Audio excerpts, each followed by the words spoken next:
Author David Badge বলেন, "The fact is none of us really has a choice. We are all playing the money games, whether we want to or not. The only question is, are we winning?" অর্থাৎ fact এটা হলো যে আমাদের কাছে টাকার খেলা ছাড়া আর কোনো চয়েস নেই। আমরা না চাওয়ার সত্ত্বেও এই খেলায় মেতে আছি। তাই এখানে একটাই প্রশ্ন উঠে আসে, আমরা কি এই খেলায় জিতছি? সো অনেস্টলি যদি বলি তাহলে আমাদের মধ্যে বেশিরভাগ লোকেরই উত্তর হবে না, কারণ আমাদের দেশের প্রায় 70% লোক মধ্যবিত্ত ও গরিব। তাই আজকের এই ভিডিওতে অথর ডেভিড ব্যাচের লেখা দ্য অটোমেটিক মিলিয়নার বইটি থেকে গরিব বা মধ্যবিত্ত থেকে কোটিপতি হওয়ার একটি প্রুভেন সিস্টেম শেয়ার করব, যেটাকে ইউজ করে একটি আমেরিকান কাপল মাত্র 50 বছর বয়সের মধ্যে $2 মিলিয়ন বেশি নেটওয়ার্থ ক্রিয়েট করেন। $2 মিলিয়ন অর্থাৎ ভারতীয় টাকা অনুযায়ী প্রায় 16 কোটি টাকা। অথর ডেভিড ব্যাচ একজন ফাইন্যান্সিয়াল কনসালটেন্ট ছিলেন। একদিন তার কাছে রিটায়ারমেন্টের পরামর্শ নেওয়ার জন্য জিম অ্যান্ড সু নামে এক আমেরিকান কাপল আসে। তারা এসে অথরকে বলে, আমরা রিটায়ারমেন্ট নিতে চাই। এই কথাটা শোনার পর অথর অবাক হয়ে যায় আর জিজ্ঞাসা করে, রিটায়ারমেন্ট নেওয়ার জন্য আপনাদের কাছে কি পর্যাপ্ত টাকা আছে? তো উত্তরে ওই কাপল বলে, আমাদের দেখে কি ধনী মনে হচ্ছে না? আমাদের কাছে $2 মিলিয়নেরও বেশি ডলার আছে, 2টো লাক্সারিস বাড়ি আছে, 6টা নৌকো আছে, আর সব থেকে বড় কথা হলো যে এখন আমাদের ওপর কোনো লোন নেই। তো এগুলি কি রিটায়ারমেন্টের জন্য যথেষ্ট নয়? উত্তরে অথর বলে, হ্যাঁ যথেষ্ট, কিন্তু কিভাবে আপনারা মাত্র 50 বছর বয়সের মধ্যে কোটিপতি হলেন? তো এই প্রশ্নের উত্তরে সু বলতে শুরু করে, আমার বয়স যখন 21 বছর আর জিমের বয়স যখন 24 বছর ছিল তখন আমাদের বিয়ে হয়। বিয়ের কিছুদিন পর আমার বাবা মা আমাদেরকে ডেকে বললেন, যদি ঠিকঠাক ফাইন্যান্সিয়াল প্ল্যানিং না করতে পারো তাহলে সারা জীবন গরিব থেকে যাবে। তোমাদের কাছে দুটি চয়েস আছে, হয় বাকি সব লোকেদের মতো পেচেক টু পেচেক জীবনযাপন করতে পারো, অর্থাৎ প্রত্যেক মাসে যখনই ইনকাম আসবে তখনই পুরো টাকাটাকে নিজের প্রয়োজন ও শখের পিছনে খরচা করে দিতে পারো, নয় নিজের ইনকামের কিছু অংশ নিজের জন্য জমা করতে পারো। তো এখান থেকেই ফার্স্ট লেসনটি আসে, যেটি হলো পে ইয়োর সেলফ ফার্স্ট। সু বললেন, যেখানে সাধারণ মানুষেরা নিজের খরচাগুলি করার পর বেঁচে থাকা বাকি টাকাগুলোকে জমানোর কথা ভাবে, সেখানে আমার বাবা মা আমাদেরকে বলেছিল যে ইনকাম আসলে সবার প্রথমে তার কিছু অংশ নিজের জন্য জমিয়ে রাখবে। তাই আমরা সেটাই করতাম। প্রথম এটা খুব কঠিন বলে মনে হতো, তাই আমরা মাত্র 4% দিয়ে শুরু করেছিলাম, আর এখন আমরা 15% সেভ করি। Lesson number 2, setting up automatic payments. এটাই সেই সিস্টেম যেটা আপনাকে অটোমেটিক মিলিয়নার বানাবে। সু বলেন, এই 4% জমানো আমাদের পক্ষে সম্ভব ছিল না। যদি এই অটোমেটিক পেমেন্ট সিস্টেমটা না থাকতো তাহলে আমাদের কাছে হয়তো এত ওয়েলথ থাকতো না, কারণ আমাদের মধ্যেও আর সবার মতোই ডিসিপ্লিনের অভাব ছিল। আমার মায়ের কথা শুনে আমরা একটা রিটায়ারমেন্ট ফান্ডে আমাদের স্যালারি আসার সঙ্গে সঙ্গে তার 10% এই অটোমেটিক পেমেন্টের সাহায্যে ইনভেস্ট করতে শুরু করি, যার ফলে আমরা নিজেদের স্যালারির 90% টাকা দিয়ে নিজেদের খরচাগুলিকে চালানো শিখে যাই, আর কোনো ডিসিপ্লিন ছাড়াই একটা ইনভেস্টিং হ্যাবিট গড়ে ওঠে, যেটা আমাদের ফিউচারের জন্য খুবই জরুরি ছিল। তাই আপনাদেরকেও নিজের জার্নিতে এই অটোমেটিক পেমেন্টসকে সেট করা উচিত। এখানে প্রত্যেক মাসে একটা স্পেসিফিক ডেটে আপনার ব্যাংক অ্যাকাউন্ট থেকে একটা নির্দিষ্ট অ্যামাউন্ট আপনার কোনো ফিজিক্যাল অ্যাকশন ছাড়াই কোনো মিউচুয়াল ফান্ডে বা অন্য কোনো ইনভেস্টমেন্ট স্কিমে অটোমেটিক্যালি ইনভেস্ট হয়ে যায়, যার ফলে আপনার ওপর কোনো চাপ থাকে না। তাই অথর বলেন যে আপনি যে পেমেন্টসগুলিকে অটোমেটিক করতে চান সেগুলির একটা লিস্ট বানান। ফর এক্সাম্পল, ধরুন আপনি প্রত্যেক মাসে 5000 টাকা মিউচুয়াল ফান্ডে ইনভেস্ট করছেন, 5000 টাকা ইন্ডেক্স ফান্ডে ইনভেস্ট করছেন, 7000 টাকা ইন্স্যুরেন্সের প্রিমিয়াম দিচ্ছেন, আর 3000 টাকা পিপিএফ এ ইনভেস্ট করছেন। তাহলে আপনি নিজেই ভেবে দেখুন, আপনি যদি এই সব পেমেন্টগুলিকে এক এক করে করতে চান তাহলে 4-5 মাস তো ঠিকঠাক করবেন, কিন্তু তারপর হয়তো আপনি ভুলে যাবেন, নয়তো প্রোক্রাস্টিনেশন করবেন, কারণ এগুলি করার জন্য আপনাকে অনেক এফর্ট দিতে হবে। তাই এই এফর্টকে অ্যাভয়েড করার জন্য আপনি আপনার ইনভেস্টমেন্ট অ্যাপে গিয়ে অটোমেটিক পেমেন্ট সেট করুন, যেটি করতে হার্ডলি 15 মিনিট সময় লাগবে। আর একবার এই সিস্টেমটা তৈরি হয়ে গেলে আপনি রিল্যাক্স করতে পারবেন, কারণ কোনো এফর্ট ছাড়াই তখন আপনার টাকা প্রত্যেক মাসে অটোমেটিক্যালি ইনভেস্ট হতে থাকবে আর দিনের পর দিন গ্রো করতে থাকবে, যার ফলে আপনি রিয়েল কম্পাউন্ডিং এর পাওয়ারকে দেখতে পাবেন।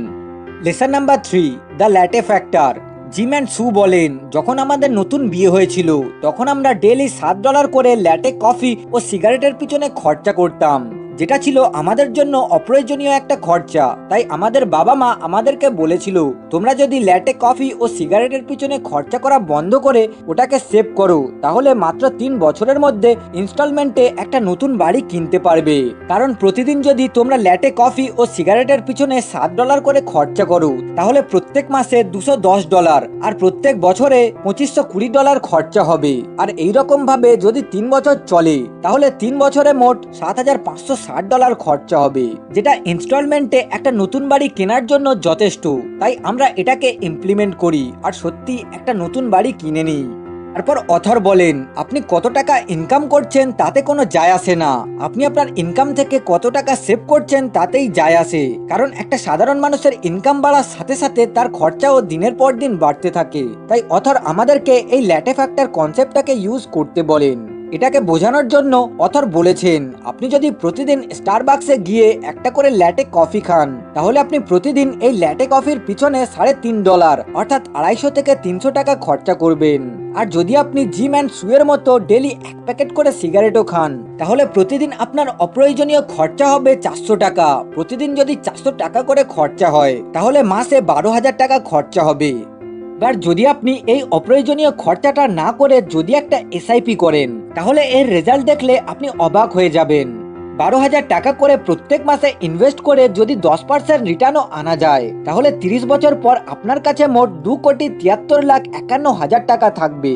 এই 2 কোটি টাকাটা 8 থেকে 10 কোটি টাকা হতে পারে, যদি আপনি 10% রিটার্নের জায়গায় 15 থেকে 20% রিটার্ন নিয়ে আসতে পারেন, যেটা মিউচুয়াল ফান্ড ও স্টকসের মাধ্যমে নিয়ে আসা সম্ভব। তাহলে আপনি দেখলেন তো, একটা ছোট্ট ডিফারেন্স লং টার্মে হিউজ একটা ইম্প্যাক্ট ক্রিয়েট করতে পারে। তাই এই ল্যাটে ফ্যাক্টর কনসেপ্টটাকে ইউজ করা শুরু করে দিন। Lesson number 4, automatic date free home ownership. Author বলেন যে একটা ভাড়াটে নিজের লাইফে ভাড়ায় থাকার জন্য নিজের মালিককে ভাড়া হিসাবে যে টাকাটা দেয়, সেই টাকাটা দিয়েই সে নিজেই একটা বাড়ি কিনতে পারে। সো বাড়ি ভাড়ায় নেওয়ার কোনো প্রশ্নই ওঠে না। তাই যত তাড়াতাড়ি সম্ভব আপনাকে একটা বাড়ি কিনে নেওয়া উচিত। যদি আপনার কাছে কোনো বাড়ি না থাকে আর যদি আপনি ভাড়ায় থাকেন, তাহলে নিজেই ভেবে দেখুন, আপনি যদি সারা জীবন বাড়ির জন্য ভাড়া দিতে থাকেন, তাহলে ভাড়া দেওয়ার পিছনে আপনার কত টাকা খরচা হবে।